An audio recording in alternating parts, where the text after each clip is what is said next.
ಏನ್ರಿ ತಗೊಳ್ಳಿ ದಿನಸಿ ಲಿಸ್ಟು.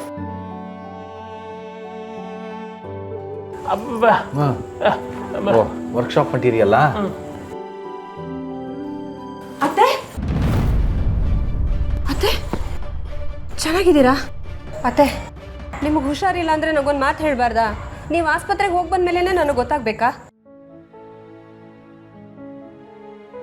ಮಾವ ನೀವಾದರೂ ಒಂದು ಮಾತು ಹೇಳಬಾರ್ದಾ? ವೀಣಾ, ಅಂಥ ತೊಂದರೆ ನನಗೇನು ಆಗಿಲ್ಲಮ್ಮ. ಅತ್ತೆ ತೊಂದರೆನೇ ಆಗದೆ ಸುಮ್ಮನೆ ಆಸ್ಪತ್ರೆಗೆ ಹೋಗ್ಬಿಡ್ತಾರಾ? ನಿನ್ಗ್ಯಾರು ಈ ವಿಷಯ ಹೇಳಿದ್ದು? ಚಲ್ವಿ ಫೋನ್ ಮಾಡಿ ಹೇಳಿದ್ಲು. ಅವಳು ಹೇಳ್ದೆ ಇದ್ದರೆ ನಂಗೆ ವಿಷಯನೇ ಗೊತ್ತಾಗ್ತಿರ್ಲಿಲ್ಲ ನೋಡಿ. ಚೆಲ್ವಿ, ನಿಜ ಹೇಳು, ನೀನಾಗೆ ಫೋನ್ ಮಾಡಿದ್ಯಾ ಇಲ್ಲ ಅವನು ಹೇಳಿದ್ನ?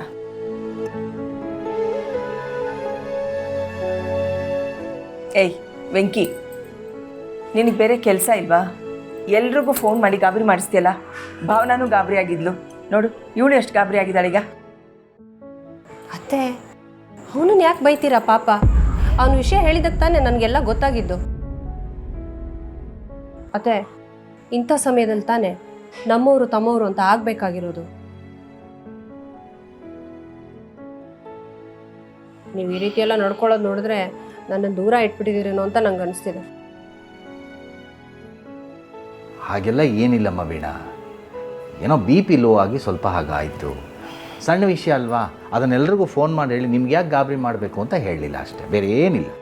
ಮಾವ ನೀವು ಸಣ್ಣ ವಿಷಯ ಅಂತ ಇವತ್ತು ಹೇಳಿಲ್ಲ ಸರಿ, ಆದರೆ ನೀವು ಯಾರು ಅಂತ ನನಗೆ ಗೊತ್ತಿಲ್ವಾ? ನಾಳೆ ಏನಾದರೂ ದೊಡ್ಡದಾಗಿ ಹೆಚ್ಚು ಕಮ್ಮಿ ಆದರೂ ನೀವು ನಂಗೆ ಹೇಳೋದೇ ಇಲ್ಲ, ನನಗೆ ಗೊತ್ತು. ಅಲ್ಲ ಮಾವ, ಈ ವಯಸ್ಸಲ್ಲಿ ನೀವಿಬ್ಬರನ್ನ ಚೆನ್ನಾಗಿ ನೋಡ್ಕೊಳ್ಳೋದು ನಮ್ಮ ಕರ್ತವ್ಯ ಅಲ್ವಾ? ಒಂದು ಕೆಲಸ ಮಾಡೋಣ, ನಡೀರಿ ಎಲ್ಲರೂ ನಮ್ಮನೆಗೆ ಹೋಗ್ಬಿಡೋಣ.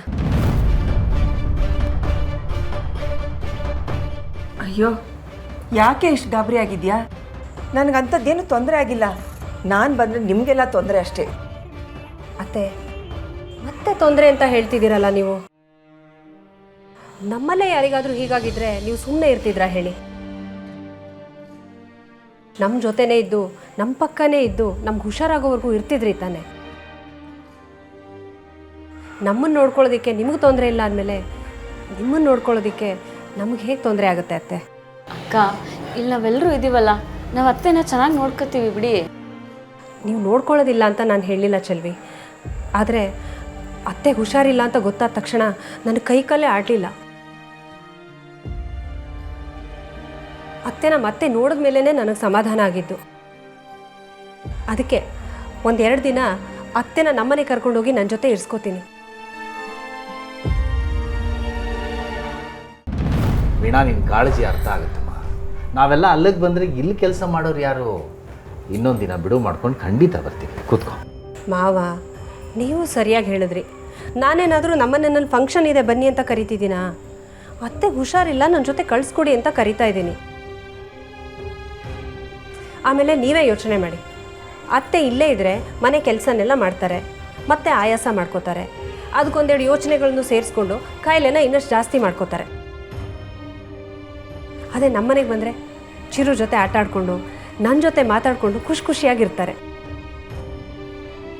ಅತ್ತೆ ನನ್ನ ಕಣ್ಣೆದುರುಗಡೆನೇ ಇದ್ದಾರಲ್ಲ ಅಂತ ನಾನು ನೆಮ್ಮದಿಯಾಗಿರ್ತೀನಿ.